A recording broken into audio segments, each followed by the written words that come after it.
Nakahanda na si Mayor Junjun Binay na magpaaresto matapos na i-cite for contempt dahil sa hindi pagdalo sa hearing ng Senado kaugnay ng umano'y anomalya sa Makati City Hall Parking 2 building. At mula sa Makati, ito ang balita ni Joanne Nano live.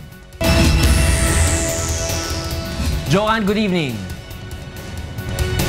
Attorney Reg, hindi nga natuloy na ma-serve ngayong araw ng Senate Blue Ribbon Committee ang arrest order laban kay Makati Mayor Junjun Binay at 5 pa dahil ayon nga sa Committee on Rules ay kailangan pang reviewin ang naging desisyon dito ng ilang mga senador.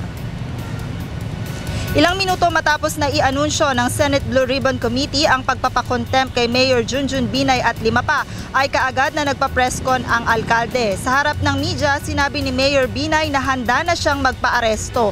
Iginiit rin ni Binay na wala siyang plano pang dumalo sa anumang pagdinig ng Senado dahil sa una niyang pagdalo nga sa hearing ay kaagad siyang hinusgahan sa kabila na wala naman ani ang matibay na ebidensya sa mga ibinibintang sa kanya. Dagdag pa nga ng alkalde, sobra na ang ginagawang paghamak at panggigipit na nararanasan ng kanilang pamilya. Paliwanag nito ay ginagalang niya ang Senado bilang isang institusyon, ngunit sinira nito nina Senator Antonio Trillanes, Alan Peter Cayetano at Coco Pimentel at ng mga tumistigo laban sa kanya. Sa ngayon nga ay inihahanda na ng kampo ni Binay ang kaukulang legal action. Sinabi rin ni Mayor Binay na patuloy niyang ipaglalaban ang kanyang prinsipyo at karapatan hanggang sa makamit ang katarungan upang matigil na ang pang-aabuso sa kapangyarihan ng ilang senador. Daang-daan namang mga taga-suporta ng pamilya Binay ang nagtipon-tipon dito sa harapan ng Makati City Hall kanina upang ipakita ang kanilang pagsuporta at pagkondena sa desisyon ng Senate Blue Ribbon Committee na ipaaresto nga ang alkalde.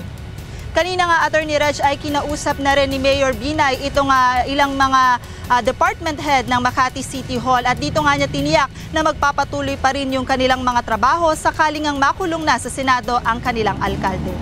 At yan muna ang latest live mula dito sa Makati City. Balik sa iyo, Attorney Reggie. Maraming salamat, Joanne Nano. Nag-uulit ng live mula sa Makati City.